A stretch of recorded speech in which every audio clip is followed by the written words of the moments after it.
So that is the task of the panel today. So Dave, over to you. Thank you. So just building on that, first of all, does everybody know everybody here?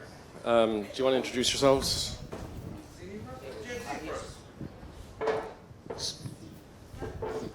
I'm Sydney Boyd, also known as Gen Z representative here. But I'm a senior product manager at Epsilon. I started as a business systems analyst, became a digital solutions consultant, and built a lot of verticalized product offerings. And now I'm focused on building independent and engaging features and functionality for our platform.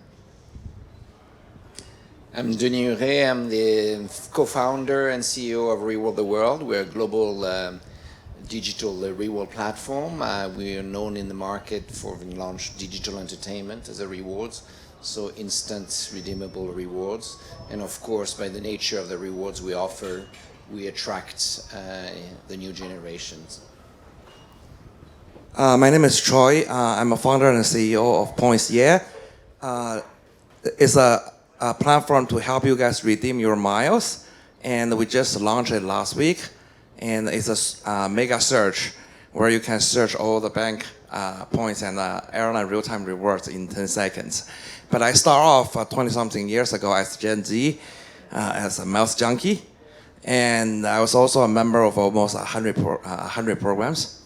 And later I built a platform that worked with many airlines around the globe on the partnerships. But I was on the earning side. But now we're trying to build another thing for the redemption side. You guys can check it out. Thank you. We all know who Nick is. You know me from earlier. I'm Dave. I'm the head of loyalty at Built Rewards. I don't know if anybody knows what Built Rewards is all about, but essentially we create a pathway to home ownership by allowing people to earn points on rent. So we had a soft launch in June 21, and then kind of came out to open to the public in a much bigger way in around March of 22. So it's been kind of rapid growth, but excited to kind of talk today because what we're seeing is we're working with this younger generation and we're starting to see how they're engaging with us from a loyalty perspective and a behaviors perspective. Just building on what David mentioned there at the top about digital versus human interaction. So before I ever joined Built, I had done a lot of kind of studies on the Gen Z demographic, and it was really interesting to me that this was a generation who, by the way, I believe will save the world. But this is a generation that are thoughtful and they're connected and they want to actually have this human connection versus this digital kind of connection. It's kind of like we went through a whole phase. If you think back to well, you don't have to think this far, but 1876, Alexander Bell invented the telephone, okay? So that was revolutionary at the time because all of a sudden you could speak to somebody who wasn't in the same room as you and you could literally hear them down the wire, okay? And over time, telephones became huge, and even as recently as cell phones, the evolution has ultimately led into texting, okay? And the younger generations have started to text, and this became the way to communicate. So people stopped having kind of conversations, but Gen Z are actually stepping away from that and starting to think about how can I actually meet face to face, how can I actually have that human interaction. And I'll come back to the relevance of Alexander Bell and the telephone in a second, but I'm going to start with Sydney, because obviously you are Gen Z, and regardless of what we think we know, you're probably the best one to tell us, what are the things that you're seeing from, that are spiking your interest and how people are engaging for your generation? Yeah, so I think it's really important to start off first with the fact that Gen Z is a wide swath. It's not a one-size-fits-all thing. There are two specific types. There's the 10 to 17-year-olds. We're talking about the demographics of starting middle school, starting high school, starting college. And then you have the age group from 18 to 25. So we're going to, just for the purpose of this, I'm going to distinguish them by the in-household Gen Zs and then the independent Gen Zs. So I think for the most part, we really value authenticity. We can tell when something's being fake. So in terms of communication, the best way to communicate with us is through really strong values. Being able for us to attach to those values and being able to say, like, communicate that, say for like a holiday or something, that's actually something that you value. Like Juneteenth, not just communicating about how you care about a community that's relevant then, but throughout your entire corporate story. Other things that we're seeing a lot of is we like personalization. Personalization means that through not just looking at, okay, I have this one data point about you, I'm going to reuse it, but actually knowing who we are. Not just using our name, but taking it a step further, but actually saying, hey, I sent you this personalized offer because I noticed that you always buy food for your cat on this time, so now I'm going to send you an offer. Another really great use case for that would be my animal just passed. So now sending, hey, we noticed that you canceled your subscription because your animal just passed. We'd love to continue doing business with you if you have another pet, stuff like that. That helps give a human touch, look and feel to marketing that feels more authentic as opposed to it being a little bit more inauthentic. It's great. And so when we start talking about that authenticity, that's where kind of I kind of come back to the texting and talking kind of piece and the personalization, where you can actually hear intonation and emotion in message that kind of backs up the authenticity. So are there brands that you have seen do that really, really well? And can you speak to that? Yeah, I'd say that North Face does a really good job of this. I'd say that for one, they have that whole sustainability mission that they back up as well through their loyalty program. If I send a picture of myself at a national monument or a national park, I get points for doing that, which is absolutely phenomenal. The ability that feels like you extend your mission not just through traditional like vision and your mission statement, but also through actual like your loyalty program. It makes your members feel like really seen and heard because their values align with what your extended mission are. Terrific. Nick, you're the father of Gen Zs. Do you want to kind of like speak to, first of all, your relationship with them and how you've seen that evolve over time and why you're here and they're not? Yeah, exactly. Yeah, so last year we were talking a little about Gen Z, and I've got one in-house and one independent Gen Z in my family. So I actually reached out to them yesterday and questioned them about loyalty programs, and it was quite interesting because some of the stuff that we've been talking about really came through. So I'll just touch on a few of the points that they raised. They're based in the UK, so they have a slightly different perspective than here. But my son, the in-house teenager, was saying that well, his perspective on earning points were the big things are loads of points and they're inaccessible. The small things are low enough reward, but they're not that enticing, so it's a waste of my time. He also said that loyalty programs don't advertise. They don't tell him about themselves, presumably in the channels that he operates. So he knows nothing about them. And he's big into YouTube, Snapchat, Insta, TikTok. The other thing that was quite interesting, and this is actually how he started, was that tiers must be demonstrably rewarding. They were his exact words.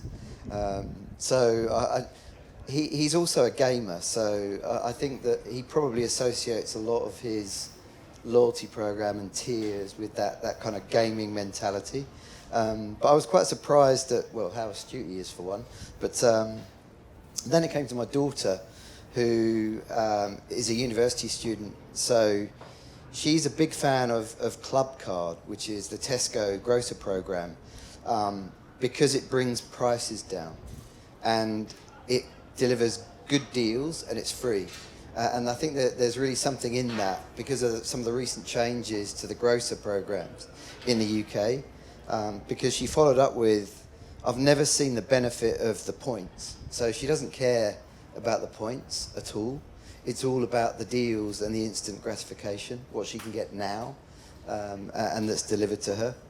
The other thing that she said is that her phone She has with Vodafone, and they deliver her deals in restaurants. So again, short-term deals that presumably are attractive to her. And the other thing is regarding subscription. She said, "Is a gym membership a loyalty program?" And I said, "Well, yeah, I guess it is in a way, because that's another thing that she's very engaged with, far more than me." And then on airline programs, she has redeemed her points, so she's got some benefit. In fact, she flew London, Singapore, Sydney. So she's done very well on her points. And her discussion around that was it's a very inexpensive option. So again, it all came down to it was reducing the price, reducing the fare that she was having to pay. And the other thing she said is you're treated the exact same as if you paid for it, which was another interesting perspective, in that she probably thought, well, I'll be substandard, which you are on some airlines, but that clearly was a big thing for her. And then the parent thing came up as well, in that a lot of her friends have credit cards that are given to them by their parents, which they use to rack up points, again, generally for savings, like on supermarket programs and so on. And then finally, I asked her about data and whether she was concerned about the amount of data that she gives to these companies and how they use them. And she said that she switched her phone recently, and it opened her eyes to data protection, and that she felt that she needed to educate herself more on the data that's out there on her. She said she'd be more inclined to join a loyalty program if she felt the data was protected. But again, she needed to educate herself on how they use it. And she said that the rules are a good thing. So the GDPR and the data protection, she really feels are helping her. She said that none of us have ever read the T&Cs on Snapchat or Instagram. So they don't know what they're doing with it. She's deleted Facebook because she had enough of it. And that they should ask if it's okay to keep your data. So she's really living some of the principles that acts like GDPR are bringing in, that make it more difficult for us as loyalty program operators. But Sydney, can you relate to that? Yeah, I was going to say that I've seen this on two different fronts. I've seen that now data rights are becoming synonymous with human rights, where now, especially with the immersion of like Web3, we're really looking at what's happening with our data and where it's going. But then I've also seen the other side, where some people in my generation are like, well, I know that if I leave this in my cart, I'm going to get an offer on Instagram, and then I can just redeem that later for 10% off. So I've seen two different types, where either data can be power and used to your advantage, or it could be something that is to be concerned. It just depends on who you're speaking to. Dennis, you were kind of at the forefront and leading edge of kind of digital redemptions. How long ago was how long? 2008, 9. So I mean, that was kind of really kind of changing it up at the beginning. Have you seen changes in behavior based on as you've matured as a company and how you're interacting with other programs? Okay, so first I have to also admit that I have two in-house Gen Z at home, so we had to negotiate the, process of communication, because I communicate with WhatsApp. I say, no, Dad, WhatsApp, it's not Facebook, forget it. WhatsApp, limits, so, we tend to communicate through SMS. So when we launched the business, of course, we were one of the first reward platform with instantly redeemable rewards, since it was digital entertainment. And initially we thought, we're going to really be of interest for a younger generation. We're not talking about the Gen Z at the time. But very quickly, we discovered that, actually the age group of people interested in digital entertainment was much higher. So we were starting 18, 25, and then very quickly in the following 3-4 years, we reached with people, first of all, the retirees, the grandparents, because they were connected to that through their grandchildren and they needed to adapt. And so we actually had a very large scale of people. But clearly the interest was being able to redeem with very few points. You know, Gen Z, you know, I think it's all the statistics show, I think the last one I showed that 60% of Gen Z much prefer a few small rewards than a big reward. Okay, so, you know, there's no doubt about that. I think also we need to be careful of trying to, a bit having a cliche about the Gen Z. They're not all aligned, as Cine says. They, you know, there's a lot of different people, a different type of people. Of course, they're in a digital world. Recently, my oldest daughter says, "Well, Daddy, I want to get rid of my iPhone. Can I have like a flip phone with a lot less notification?" And, you know, she felt a bit, you know, under pressure to always answer. And actually, I made some research, and there's actually a big trend of this Gen Z who actually want less digital interaction when they can. So, you know, we're, you know, clearly in the instantly redeemable micro rewards. And so when I say micro rewards, it's sub $5, which allows, you know, to offer rewards for any transaction at all levels. Not only in loyalty, but in also in all the marketing activities that company have. So, yeah. I think in every program I think I've ever worked on, I've always been a huge advocate for lowering the hurdles and allowing people to kind of enjoy a benefit earlier in their process, because that generally will create a behavior that once I taste it, I want more, and so forth. And I think that's something that we should never lose sight of, is you don't create a program that is unachievable. You've got to make sure that the audience kind of can literally get in there. So the micro redemption piece is interesting. I think I built what we saw because we were really interested in making sure that we were making it as easy and as early as possible to. I remember when Tina was there with me actually. I remember speaking to our CEO at the time when we were building the program, and he wanted us to have 100% redemption. And I'm going, okay, I don't know how to tell you this, but that's probably not going to happen. But that didn't mean to say that we haven't gone down the path of allowing people to use the currency as easily as possible. So much so that, and this actually did surprise me, because we do speak about, you know, the value of currency and sometimes get blinded by it in some ways. But it is the utility element that kind of comes into play. And one of the things that we did was we allow people to pay their rent with points as well. And we made that an automatic kind of switch. So as you're kind of going through and paying, there's actually a button there that says, you know, just use my points. And we're starting to see the younger people are actually happy to switch that on and allow them to pay. Now they can set a target where it's kind of like, I just want to contribute $50. Or I want to contribute $20 or whatever, and I want to keep the rest of my points on a go-forward basis. But I just thought it was interesting that people were engaging in that way. And the other thing as well, and Sydney, I'll come back to you on this, is advocacy. Because I think what we're seeing, we introduced this kind of referral program within Built, and it has kind of blown the doors off, and a lot of it is down to if you create a product and an experience that people enjoy and they become advocates for it, that actually is a huge driver and indicator that you're actually getting something right. So Troy, you're a CEO essentially who has created applications and a couple apps and so forth. Yeah. Are you specifically targeting a younger generation? Are you trying to bring ease of use to play? What's your game?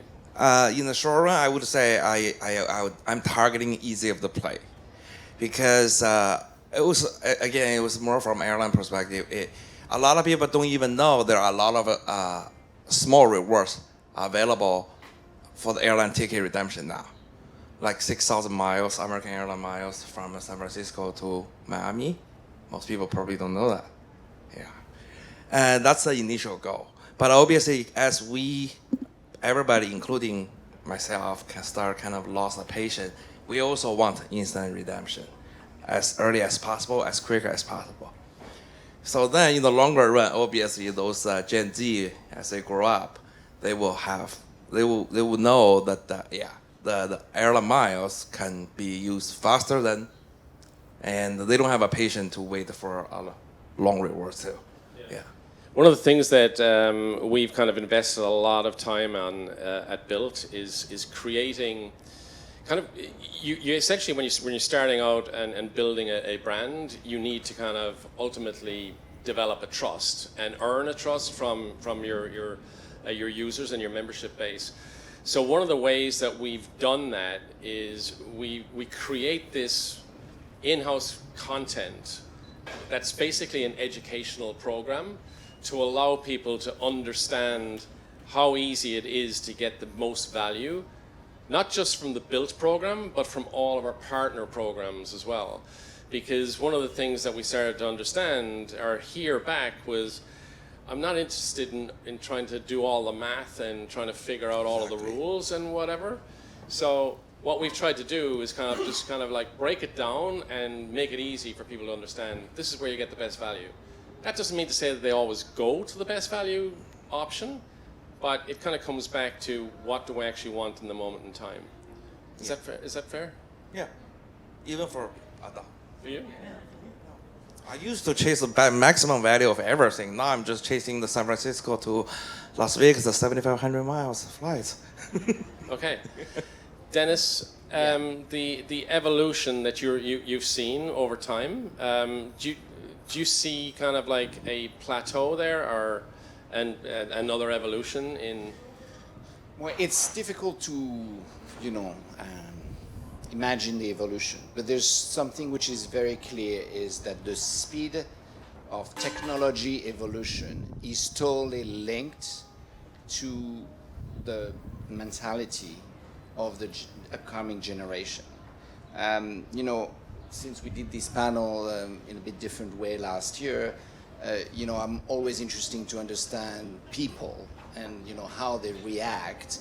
And if you look at and read studies from anthropologists and behavioral psychologists, you realize two things. There's first of all, why are we becoming so impatient, or the Generation Z is becoming so impatient? There's nothing to do with psychology. That's totally anthropology. That means it's the society, which is, with Amazon 2 days delivery, soon 1 day, probably a few hours, has put us in a situation that we want everything now. Okay, and everybody following that trend. So, going through that process, you understand that we're going to be more and more impatient. We want to be rewarded. Now, when you're in the entertainment sector, you also look at, the human being, is interested in everything which is bad for itself. Okay, so doing the least work possible. I don't know if it's good or bad. I'll let you define that. But we want to work less. Okay, we want to have a better quality of life, and there's a point where some choices are going to have to be made. Sydney, you spoke. So building on that, you touched on values and kind of a greater mission that you guys kind of like tap into, relate to. How important is that in your decision making on which brands, which programs you kind of engage with? I think that it's honestly really crucial. I think that value-based buying in general for Gen Z, Forrester did a great report, but it's up 46% since 2020. And so because of that, just thinking about myself, like I typically will purchase from brands that I think have strong values. Trader Joe's, I'm the biggest advocate of Trader Joe's. I will go out of my way to drive to a Trader Joe's, take the train to a Trader Joe's. And that's because I really respect their values. They have a sustainable system. They also have really strong groceries, stuff that I believe in, produce that I believe in. So I choose to shop there. Same thing for the brands that I shop at. Madewell, strong value prop. I respect them. They believe in a type of circular economy where I could trade in my jeans, get a discount on the jeans that I'm going to purchase that are new, but I feel like that I'm doing something good. So it makes me feel like a valued buyer and that they care about what I care about. I can't really say anything more than that. I think that there has genuinely been a shift in whereas I think before there was always charitable donations and there was lip service given to maybe sustainability, but now I think there really has been a genuine shift, and that needs to be recognised, and programs need to adapt to it. I think coming back to the earlier point around they want things now rather than maybe saving for the big things, that's why we've seen things like milestone rewards and milestone benefits in airline programs where you can get to something far quicker. So there really has been a shift, and I see it with my kids as well, in that the thrift store shopping is the way forward, and it's now super fashionable. That's what they want. They want the clothes that actually I had when I was their age. I know. I'm shocked at that myself. I wish I'd kept it. I look at the way you dress and I go, holy Exactly. crap. Yeah. Yeah. Actually, also second-hand store for clothes back in fashion. It's very cool for Gen Z to go and buy second-hand. My daughters are there all the time. You know, so that's something very different from the previous generation. Maybe that's an opening for all of us. But I do think there's a conscientiousness, I think, about this younger generation. And I'm actually interested in distrust. So if you actually have a distrust of a brand, or if one of your friends lets you know that, hey, this is my experience or whatever, does that enter into your head? And do brands that are affiliated, like affiliated brands as well, do you kind of, you know what, they're both kind of in the same bucket? Yeah, I think that advocacy and negative advocacy plays a large role in decision making. I don't think it's the only thing in decision making, but I do think it's a major part. Cancel culture is a thing. So if a brand is playing lip service to something around like a popular holiday, saying we care about pride and all these things, but aren't actually doing the actions in place to show that they actually support that mission, then that's we're going to consider lip service. That's going to consider it could be canceled. That's like definitely an option. But also hearing it from my friends, right, saying that they had a negative experience with this brand, that actually is monumental to me, because typically for brands, when someone of my age group really supports something and advocates for it, we really support because we identify with it and we defend it. So if you're not defending it, then that's actually like a pretty large thing. So I definitely would take that into consideration when making a purchase. What about, so we spoke about the lower hurdles to redemption, right, and kind of this micro.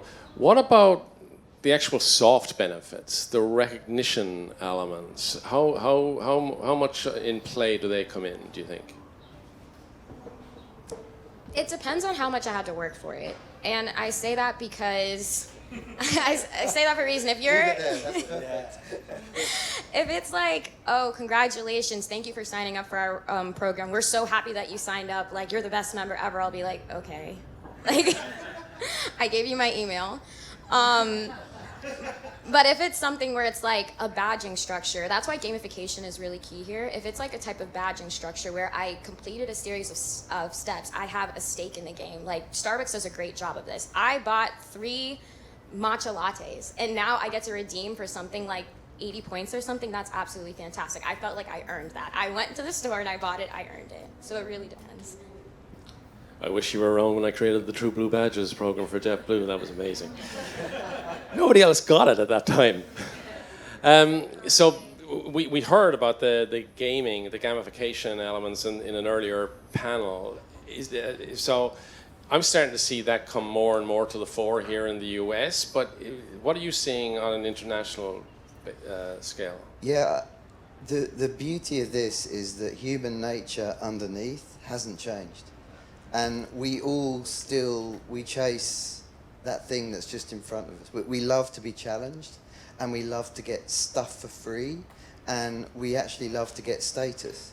Now, the way that that status is delivered and the way that you earn it may be changing because it's a different audience. You know, I may have been happy with my luggage tags that showed off the fact that I was a platinum or a gold member, whereas now it's something different, but maybe not so different. So, and it's global because humans are very, very similar underneath.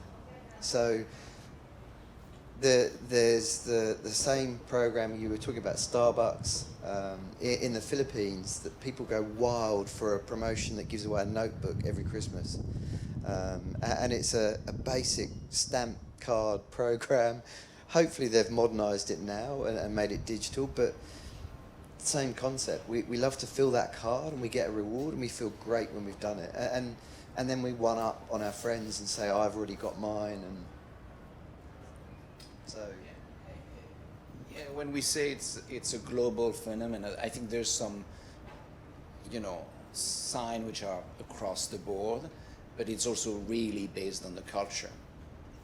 Some culture do not promote the same values. In some countries, a lot of countries, you don't say hi the same way to people. Yeah. So that's go back to the communication. How do you adapt, your communication to, meet your audience? And that's, is very cultural. So that's an anthropological reaction, one more time, not a psychological one. Right. Troy, can you add to that? Well, in terms of gamification, I'm just thinking about my daughter right now. Yeah, like. What age is she? Well, she's in Austin. It's 13 years old, just a Gen Z. Yeah. Okay.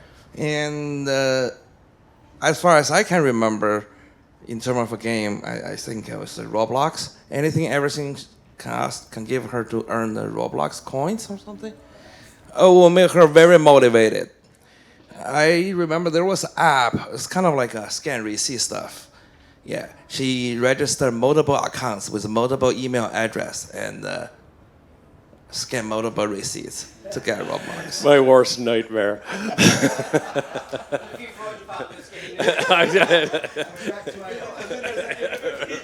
Here we go. So, I think it's interesting, especially what Sydney and Nick just sort of said at the end there on their contribution, is the underlying mechanics don't change, right? I mean, we've covered this a few times, throughout, where we talk about the importance of redemption. We talk about the fact that the effort required to get that redemption, if you want to get that post-redemption bounce, has to be meaningful. Can't be too easy, can't be too hard. If it's too hard, you won't bother trying to get there. If it's too easy, the welcome email that goes over the top, it's a little ridiculous, and it's meaningless, and you don't get that bump. To that point, Dave, you and I have been in a lot of conferences together, we've been in a lot of panels together, and one of the things you and I always find ourselves saying in unison together is always about the importance of, from a hotel perspective, putting your old IHG hat on, is, and SPG for that matter, is the importance of the redemption stay. And anybody that is familiar with the marketing research and the brand research knows the average business traveler, your corporate managed traveler, what do they want? And it's a variation of the words, a hassle-free stay. I'm checking into the airport hotel at 11 o'clock at night. I have to get up at 5 in the morning. I don't need a suite upgrade. I'm not going to use the free breakfast. But I just want a hassle-free stay because I'm going to get about 3 hours of sleep and I just want to get going. But when I'm back next week with my family, that's really important. And if you're going to give me an upgrade, if you're going to thank me for my loyalty, that's really important. My question to you, Dave, is, I know you believe in that, but in your experience looking at the Gen Z side of things, is that any different? So let me before we get to the Gen Z part first, I think that's a really important point on the redemption piece. So when I was at IHG, I wrote up on a board in my office and had everybody see this, and I went out and I attended owner committees, I attended every committee you could possibly imagine, and I went out with the mission of convincing our owners that the redemption stay, the award stay, is the most important stay of any member. And the reason for that, as you just alluded to, is because if I'm on the road all the time and I'm getting upgrades or whatever, it's meaningless to me because I'm actually not in that room. I'm out kind of meeting people and so forth. But when I redeem, I'm generally redeeming for, I'm either with my partner, I'm, my family or whatever. And that's an opportunity for me to be able to show them, because that actually is important, me being able to demonstrate to them that look how they make me feel. So the redeemed stay, for any hotelier out there, you should make it your mission to make it the most important stay, the most meaningful stay, the one where they actually step out from behind the desk and say, we're really pleased to see you, and by the way, we didn't put you next to the elevator, and so forth. So it's an important consideration. I think what that actually happens, that kind of brings us back to advocacy, because the people that you've brought with you start recognizing that. They start seeing the value from it. And ultimately, that can actually lead to legacy loyalty, where my son, my daughters, or whatever are picking a brand based on the experiences they had with me. If you go to a dinner party with my wife, she will still tell you about Hilton Tokyo in 2018 for her 40th birthday. She will still tell you about that experience. So, but also just wanted to add to your thing about recognizing in front of your family, for example. But typically, and the stereotype is, it doesn't matter whether it's the whichever parent it is that's doing the business travel, but the family has usually had to put up with the parent being away and missing things for that business travel. So when just the partner, maybe there's no kids involved. So when it's the redemption stay, it's the opportunity for a little bit of those perks to be kind of shared in return. So I think it's just another layer there. And that whole reward thing, it transcends age. And we spoke earlier about trust. And the fact is that loyalty programs really are about that reward. And if it's either ripped away from you or you have a substandard experience, and a lot of programs now are devaluing, so you think you're about to get that flight and then they pull it away from you. And that is going to generate mistrust. And that could mean the end of someone participating in that program. And also, again, with airlines, you often get a substandard experience when you redeem a ticket, because you're not allowed in the lounge, or you don't get all of the benefits as if you paid. And that is wrong, because it should be the other way around. They should be the best tickets in the house. You shouldn't be the one getting bumped off the plane because it's a non-rev ticket. So I really do think there needs to be a firm commitment from brands to follow through on rewards and keep that trust. Otherwise, there's a real danger. So we're almost at time, but can I just sort of focus again the angle of that question in terms of Gen Z? I mean, maybe there's not an observation, but is there an observation of a Gen Z difference to those kind of concepts that we just kind of mentioned? I'd say that Gen Z isn't particularly brand loyal, but we are in loyalty programs. And also, typically when it comes to travel, I think there was a statistic that said that like 56%, I want to say, of us are more price sensitive. So we're looking for the travel offers airlines, hotels, whatever, that offer the best deal for us. But that being said, if we have a great experience and the difference between your airline and another airline is within like a reasonable amount, we would choose the airline that we had the better experience with. So I'd say that it kind of goes there, where price is still number one, but number two could be loyalty if we have a good experience, and it justifies the value that we place on spending that extra amount. And that's interesting for airlines, but as soon as you're going to talk about clothing or shoe brands, they're going to be super brand specific. So that's where the contradictions. yes, I think it's a great definition. Troy, any final thoughts? Yeah, but I agree with what David said. My daughter is still young, right now. But I would say, if from travel perspective, I think she's gonna follow whatever the brand had told her when she was young right now. And but from buying the stuff, I can't see much yet. Yeah, yeah. I know it's coming. Yeah, but I do know, like, whatever like shoes her friends wear, she wants to get the same. You're standing on the edge of a cliff. Dave, any final thoughts you want to sum up with? No, what I would say is, look, this is the biggest consumer group today, and they will be for a number of years. I also do kind of come back to the fact that I actually do believe that this generation will actually reset everything, and I think it's important, and it kind of comes back to the mission elements and the values stuff. I think that's hugely important. We can't lose sight of it. So we just need to make sure that programs stay relevant to this generation versus being complex and making it overly difficult to understand. It's actually starts stripping away what's most meaningful. You don't need to put a program together or an elite tier that has 16 benefits, of which 3 are actually meaningful.